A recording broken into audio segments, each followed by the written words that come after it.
Some time back, I was in a meeting with a project manager who presented the status of his troubled project to the project sponsor and other executive stakeholders.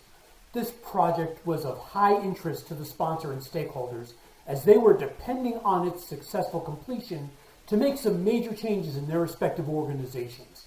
The project sponsor asked the project manager a very straightforward question. Why is the project slipping? The project manager went into a long, meandering monologue. The sponsor interrupted and asked the question again. More meandering from the project manager.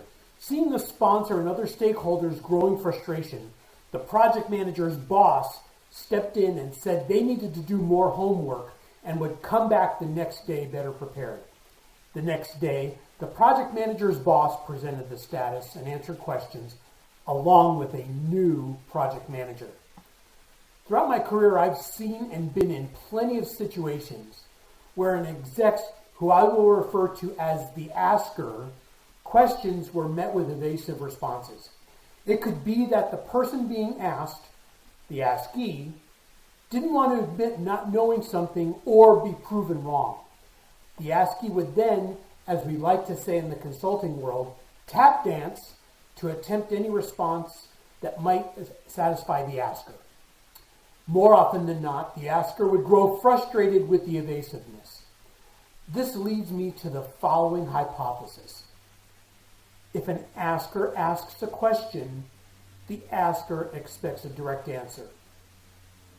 When an askee is evasive, the askee leaves it to the asker to make up his or her own answer. The askee, therefore, has not only damaged his or her credibility, but now has to change the asker's perception of the answer. So while my focus is in executive interaction, the same principle applies to other relationships like spouses or business partners.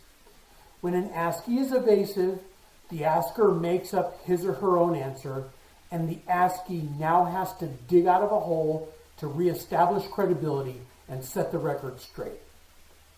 So, do you need to build up your answering skills? Keep the following 8 tips in mind.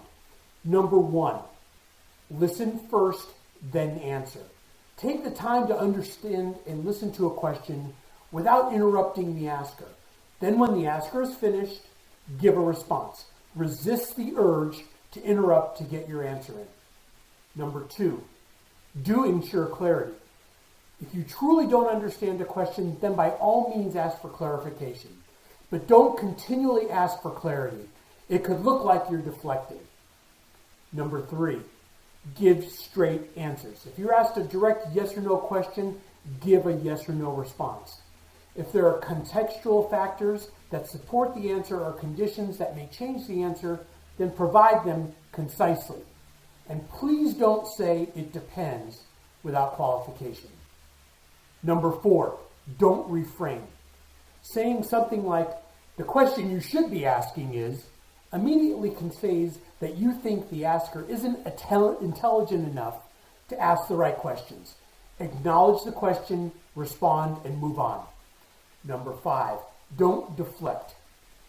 Changing the topic to avoid answering a question may work if the asker can be distracted, but usually the asker can sniff out when someone is avoiding a question by changing the topic.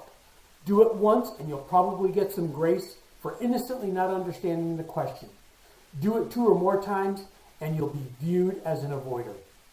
Number 6, don't attack validity. Saying something like, that's not important, or you shouldn't ask that, tells the asker you believe his or her intelligence is inferior to yours. If the asker is taking time to ask a question, then assume the question is important to him or her. Number 7, say, I don't know. If you don't know the answer to a question, then be quick to say, I don't know, I need to get back to you. Then record the question and be prepared for a when will you know follow-up from the asker. And number 8, be quick to admit if you're not prepared. Too many I don't knows may mean you have to do more research. It's best to avoid this by being clear on the topic and prepared to discuss it. One humiliating, abrupt ending to a meeting with a you need to do more homework directive will motivate you to not let it happen again. This bears repeating. The consequences of evasive answers not only means the asker makes up his or her own answer, it also harms the askee's credibility. Give straight answers and control the narrative.